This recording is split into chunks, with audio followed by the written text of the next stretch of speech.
Hi guys, and welcome back to SwitchUp. Now it's really rare that I would want to even really consider doing a preview of a game, but this one, oh my goodness, it's so much like Zelda, it could be Zelda, and there's a bit of a backstory to that, which I'll go into during this preview. But Phenotopia, as it's pronounced, I personally think is going to be a bit of an explosive release when it launches on the 20th, and I mean that in the best possible way. In a slightly different video to usual, we're going to go through some of the backstory and the history of the game development, as well as looking at each of the individual 4 developers. I'm getting Hollow Knight vibes from the team in the way they present and the way they approach the development of their game, and I'm quite excited about it. What's all the fuss about? Well, let's find out.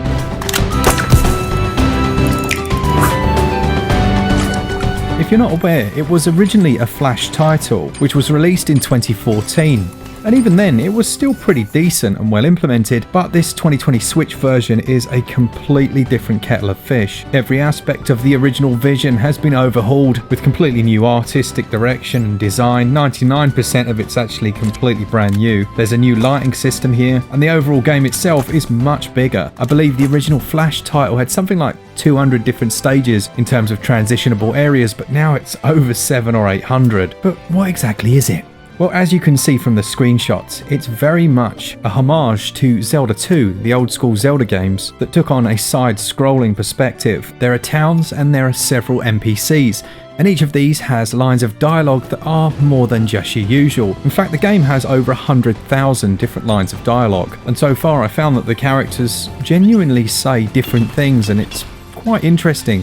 One might mention someone that got arrested for being drunk and disorderly, and then down in the prison, there he is, lamenting his tough luck and looking for a way out. The character has a few special abilities, not least of these, the ability to dye her hair different colours, but she can dodge roll, hit with her weapon, and there are several that you unlock as you progress, like the classic slingshot, and there's a crossbow in here as well as many others. They can be assigned to a radial menu, which you access by moving your right stick and then clicking it in. It's really nice and intuitive, and I did like the fact that they've included a stamina bar here, so there's quite a bit of stamina management. Yes, you'll be finding hearts to upgrade your overall health, but you'll also be looking for flints to light bonfires, which you can then use to cook up frog's legs that you found on enemies to restore your health. It's almost like it takes some of the best elements of so many different titles.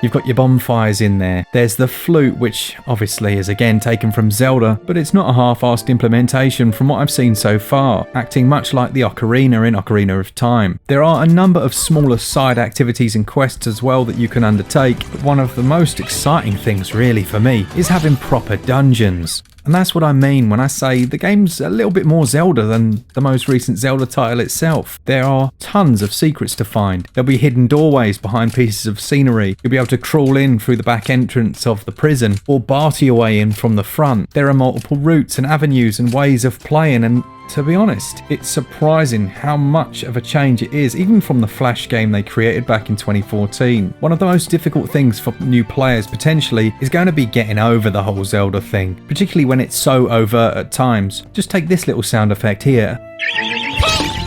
I half expected the little fairy to fly and give me some advice. The Nintendo Switch version is a timed exclusive, which we don't get to say very often. But again, I think the reasoning for that is that, well, it pays homage so closely to one of the greatest franchises we've seen on Nintendo's console. Plus, there are really strong ties between this dev team and the big Ninty, as one of the main developers here actually had himself a Wii U dev kit but never got around to finishing his full release.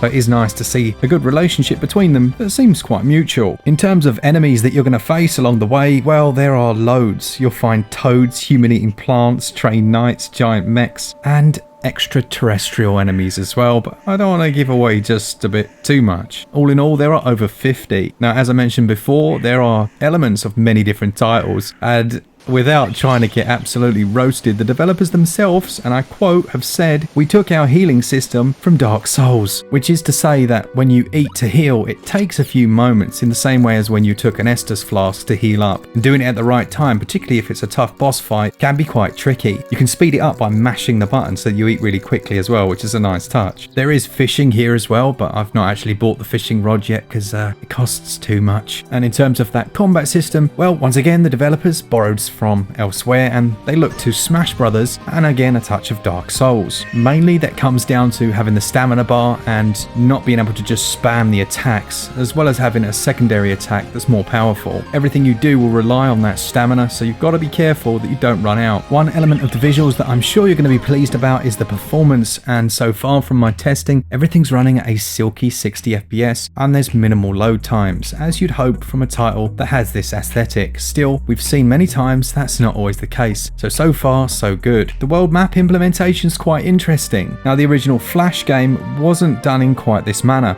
This time around you're allowed to freely roam, but you can also sprint on the world map, but if you're there too long, you'll have enemies start to chase you, and like this bat creature will run after you, and if it gets you, you then enter an instance, which is like a mini boss fight, and they can be quite brutal. In fact, the whole game is quite tough in general, and you will find yourself dying quite a lot. Then there's the audio. Now, so far I've heard a fair few songs, and some more than others when I got stuck in an area for quite some time, but the soundtrack's lovely.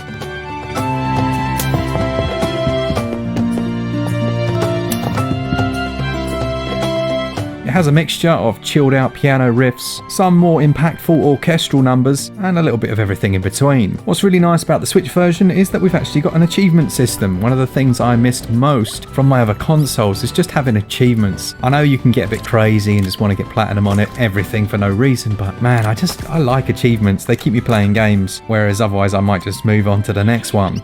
Now here there's 33 different badges that you can earn. If you want to, they're completely optional. I know for a fact I'm going to get hooked trying to find them all. Going to finish up then with something that might interest people that are interested in developing themselves or just knowing the reasons why some games are developed. And there's a few Q&As from the developer that answer some of the key questions. One of the main ones that people asked was, why are you rebooting the game when you've got your old Flash game? And essentially they said, it's not up to our standards. You've got an old dead technology Flash game. We have this vision of a series of titles that could span several years, and the Switch was the platform that they wanted to start that out on, and respect that, fair play. And Cape Cosmic themselves are only quite a small team. Quang Tran, the founder of Cape Cosmic, who does most of the programming and the designs and used to work as a software engineer for Google, works alongside William Cho, who's the composer who wrote and produced the entire soundtrack. And much like we've heard from a couple of other new developers, it was the soundtrack that got him into the whole gaming media, as he sat learning Chrono Cross songs on his guitar. That is awesome. And apparently his mum used to hold his games hostage until he practiced his piano. Then there's Anna Maria Klimkovich, who is the lead artist, so she produces all these beautiful visuals that you're seeing now, designing all those characters, all the small details, and there are many of them from what I've seen so far. The CG cutscenes, as well as the lighting. And the last person on the team is Clement Sweens? I'm so sorry. He's the lead animator, obviously working on all the enemies, characters, and everything in between that moves. And interestingly, has already started work on a new project called Ruby Mirror. What I'll say to you lot is, I get very similar vibes from this team as you would from the guys that made Hollow Knight.